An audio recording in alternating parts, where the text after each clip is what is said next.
नमस्कार दर्शकों, स्वागत है आपके अपने YouTube चैनल सनातन पॉइंट्स पर। आज मैं एक बहुत ही मज़ेदार और ज्ञानवर्धक वीडियो आपके सामने लेकर आया हूं। आज हम चर्चा करेंगे शेख चिल्ली आदमी और औरत कैसा अपने समय व्यतीत करते हैं, और जो समझदार व्यक्ति होता है, जो विद्वान व्यक्ति होता है, वह अपना समय कैसे व्यतीत करता है, उनके क्या-क्या लक्षण होते हैं, उनमें क्या-क्या गुण होते हैं। आज उस पर ही चर्चा होगी। देखना, इस वीडियो में आपको बहुत मज़ा आने वाला है। कृपया इस वीडियो के अंत तक बने रहना और फिर देखना मज़ा क्या क्या होता है। देखिए, हम चर्चा शुरू करते हैं। सबसे पहले शेख चिल्ली आदमी और औरत में क्या क्या गुण होते हैं, क्या क्या लक्षण होते हैं, और वह अपना समय कैसे व्यतीत करते हैं शास्त्रों के अनुसार और आधुनिक समय के अनुसार, यानी कि आज के समय में कैसे कैसे शेख चिल्ली पड़े हैं। ठीक है, तो शुरुआत करते हैं हम। सबसे पहले जो होते हैं शेख चिल्ली आदमी, वे क्या करते हैं, व्यसन में पड़े रहते हैं। व्यसन क्या होता है? देखिए, जो पहले के समय में जो व्यसन होते थे, वे क्या होते थे, लोग नाच गाना देख रहे हैं, नौटंकी देख रहे हैं, है ना, या फिर जो है एक दूसरे की हंसी मजाक बना रहे हैं, या फिर मदरा पान कर रहे हैं। तो इस तरह के पहले के होते थे। पर अब का क्या समय है व्यसन में? अब जो है लोग व्यसन में, आजकल देखा गया है लोग सट्टा लगाते हैं, है ना, जुआ खेलते हैं, है ना। और आज देख रहे हैं, अगर आप खेल भी खेल रहे हैं, मैंने देखा है क्रिकेट में लोग करोड़ों अरबों का जुआ चल रहा है। अब तो हालांकि सरकार ने थोड़ा उस पर रोकथाम की है। एक ड्रीम 11 करके एक वो थी, बहुत सट्टा खिलाती थी क्रिकेट पे। आज की पीढ़ी जो है उसमें बर्बाद हो गई। आज के जो जो नए नए बच्चे हैं, वे बहुत ड्रीम 11 पे सट्टा खेलते थे।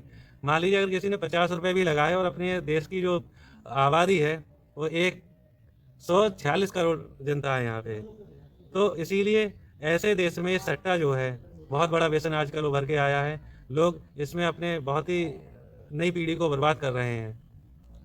और क्या है इसमें?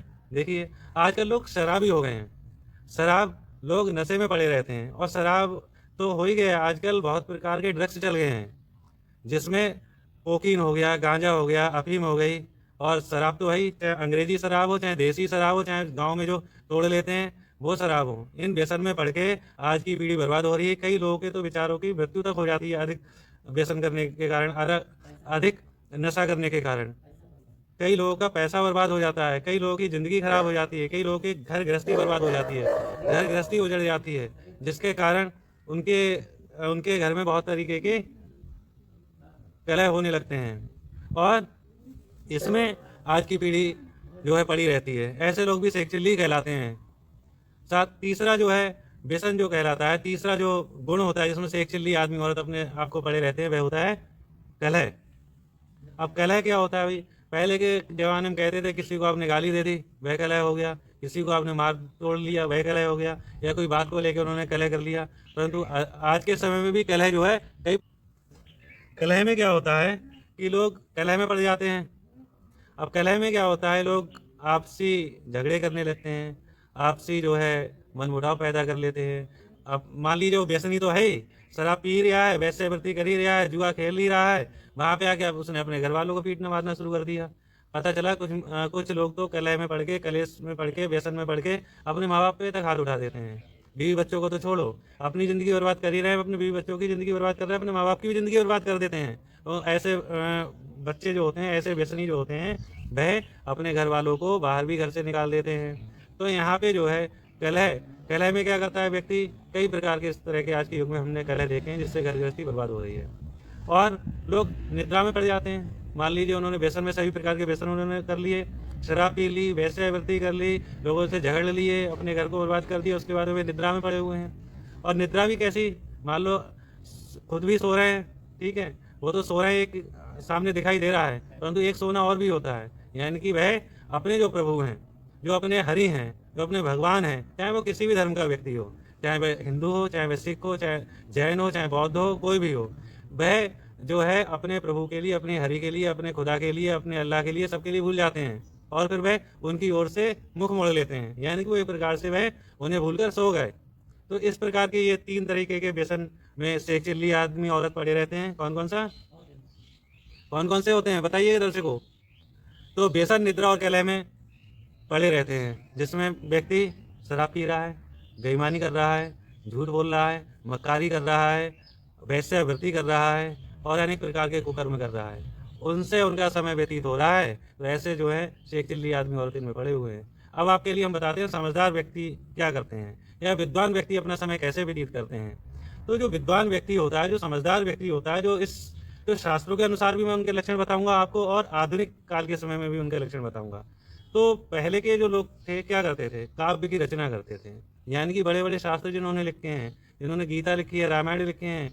आजकल कई लेखक आपको देखने को मिल जाएंगे, पहले भी पुराने पुराने लेखक मिले हैं, तुलसीदास हो गए, महाकवि गोस्वामी तुलसीदास हो गए, वाल्मीकि जी हो गए, बहुत प्रकार के कवि लेखक हुए हैं जिन्होंने अनेक प्रकार के काव्यों को रचकर हम लोगों के लिए आज नया उदाहरण प्रस्तुत किए हैं। अब लोग क्या करते हैं, अब आधुनिक समय में काव्य का मतलब क्या रहता है, ये तो काव्य करना हो ही गया। अब आधुनिक समय में काव्य कैसे होता है, क्या करना चाहिए, तो देखिए आधुनिक समय में नई नई योजनाएं बनानी चाहिए।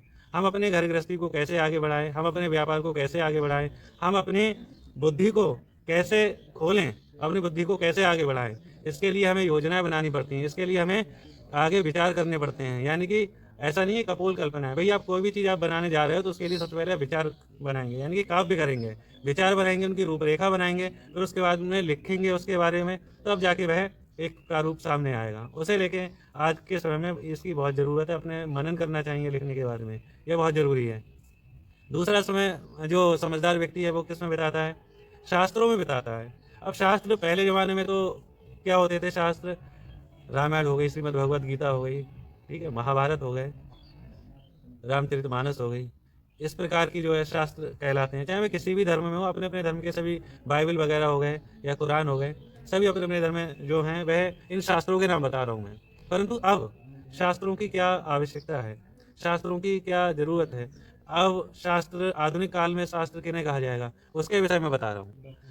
शास्त्र जो है आधुनिक समय में आप देखेंगे विज्ञान है, केमिस्ट्री है ना, या ज्योग्राफी है, या फिर मैथ है नहीं, ये सब क्या है, शास्त्रीय तो हैं। या हिंदी हो गई, या जो आपको आगे बढ़ाने के लिए, कैरियर के लिए आगे बढ़ाने के लिए जो गाइडलाइन दी गई, जो बनाई गई हैं, वे सब शास्त्रों में ही आएंगे आज के हिसाब से देखा जाए तो जो समझदार व्यक्ति होते हैं, विद्वान व्यक्ति होते हैं, ऐसे ग्रंथों को पढ़ते हैं, ऐसे ग्रंथों की रचना करते कराते हैं, उनका शोध करते हैं, उन पर रिसर्च करते हैं।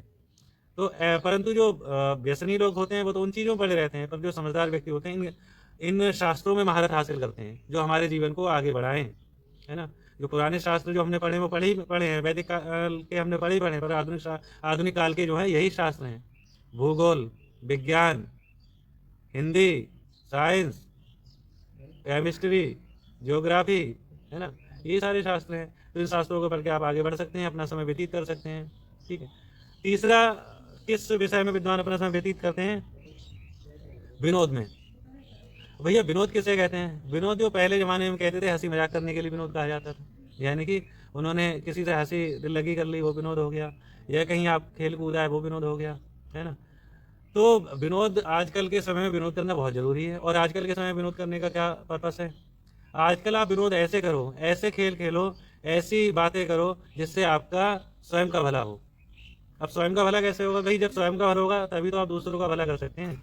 स्वयं का भला ऐसे होगा, आप विरोध, मान लो आप कोई खेल खेल रहे हैं, समझ लीजिए आप फुटबॉल खेल रहे हैं, क्रिकेट खेल रहे हैं, तो इससे क्या होगा, आपका शारीरिक जो है शरीर अच्छा रहेगा। जब शरीर अच्छा रहेगा तो आपका मन मस्तिष्क अच्छा रहेगा। परंतु इसमें एक चीज़ ये मत करना कि ड्रीम 11 सर्कल में अपने मैच खेलने लगे, मोबाइल में मैच खेलना है, मोबाइल में मैच खेलने को नहीं कह रहा हूँ, या उसमें सट्टा मन लगाने लगना, चलो आज दो टीमें खेलने, आज सट्टा लगा देगा, तो वो सट्टा नहीं हो, फिर वो व्यसन में चला जाएगा।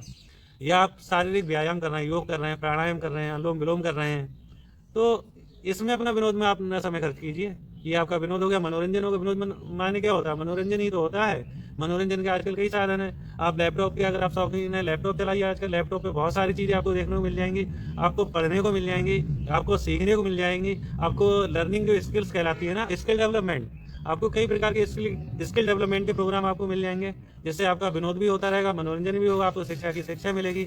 अब वैसा जमाना चला गया जब आप विनोद करने के लिए किसी से हंसी मजाक करते, हंसी ठिठौली कर रहे थे, किसी के लिए कुएं में ढकेल दिया, किसी को नदिया में ढकेल दिया, अरे भाई उसमें तो और कलेश हो जाता था। ये तो जो सेक्सुअलियों के काम है, परंतु आज के समय में जो है विरोध करना समझदारी का काम होता है, और समझदारी से करना चाहिए, जिससे और लोगों के लिए भी शिक्षा मिले, आपको जो देख रहे हैं उन्हें भी शिक्षा मिले, और आप किसी को सिखा पाओ, जिससे हमको सीख रहे हैं। ऐसा मनोरंजन आजकल लाभदायक कहलाता है, अपने लिए भी दूसरों के लिए। तो इसके साथ ही मैं आपको बताना चाहता हूँ एक नीति शास्त्र में, नीति संग्रह में एक श्लोक भी दिया हुआ है, काव्य शास्त्र विनोदेन कालो गच्छति धीमता व्यसनेन च मूर्खाणाम निद्रया कलहेन वा। यानी कि काव्य शास्त्र विनोदेन, है ना, जो विद्वान व्यक्ति होते हैं, जो समझदार व्यक्ति हैं, उनका समय काव्य शास्त्र और विनोद में व्यतीत होता है, जो कि मैंने आपके लिए भी बताया है। व्यसनेन च मूर्खाणाम निद्रया कलहेन वा, और व्यसन, निद्रा और कलह में किनका समय व्यतीत होता है? एक चिल्लियों का, मूर्खों का। तो इस अगर आपको ये वीडियो अच्छी लगी हो तो कृपया कमेंट करें और इस वीडियो को शेयर जरूर करें, ताकि अधिक से अधिक लोग इस वीडियो से कुछ शिक्षा प्राप्त कर सके। अगर किसी व्यक्ति को अगर इससे कुछ सीखने को मिलता है तो इसमें आपका और मेरा बहुत ही समाज के प्रति एक मैसेज आएगा। अच्छा, चलते हैं, मिलते हैं अब अगली वीडियो में। जय श्री राम, जय सत्यमेव जयते। और हाँ, अगर अभी तक किसी ने भी ये चैनल अगर सब्सक्राइब नहीं किया है, देखिए आपने पूरी वीडियो मेरी देख ली, मैंने नहीं कहा आपसे कि वीडियो को लाइक करो, वीडियो को सब्सक्राइब करो। अगर अभी तक मेरी वीडियो, मेरा चैनल किसी ने अगर सब्सक्राइब नहीं किया है तो कृपया उसे सब्सक्राइब कर दें और बेल आइकन को प्रेस कर दें और मेरी वीडियो को लाइक करें। धन्यवाद।